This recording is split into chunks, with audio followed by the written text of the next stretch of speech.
Hi, I'm Ron Turner, Director of Mid-Atlantic Auto Care. I'm here with our lobbyist, John Kulik, who's been with our Pennsylvania Association for many years.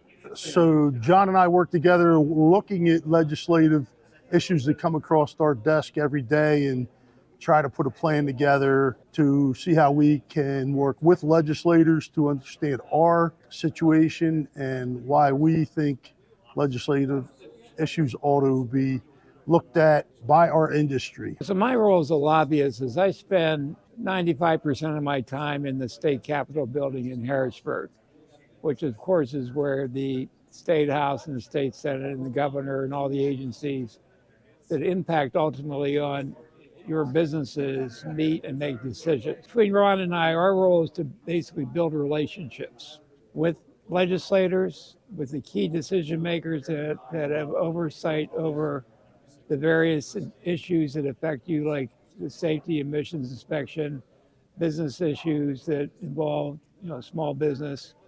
And that process requires a lot of coordination.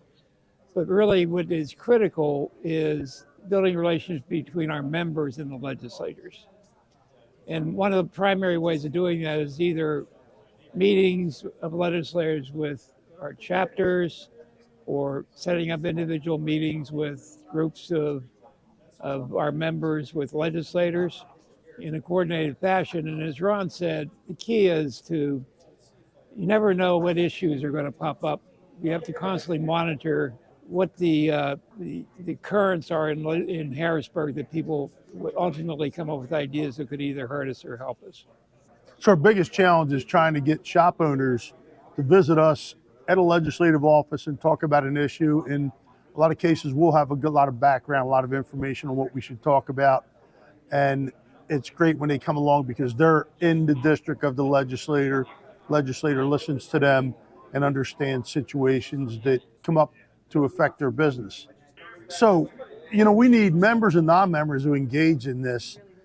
MAACA would love everyone to be members, but there are situations where we still need to get to that legislator. And once you come to the legislator and sit down and see how we as industry can help affect or change a bill to make it work right for us, you'll probably decide you should become a member of MAACA. What I would add to that is that this industry is, between the safety emissions inspection programs and all the other business aspects and taxes, this industry is as vulnerable to government action as any other industry. And what we do as the association is really try to put your business's future in your own hands by becoming involved, educating legislators, educating PennDOT and the other agencies as to what challenges you have during the day. So at times it may seem hopeless, throw your hands up about government, but this is a way to get your voice heard in Harrisburg. To learn more, visit our website, midatlanticaca.org. Thank you for watching.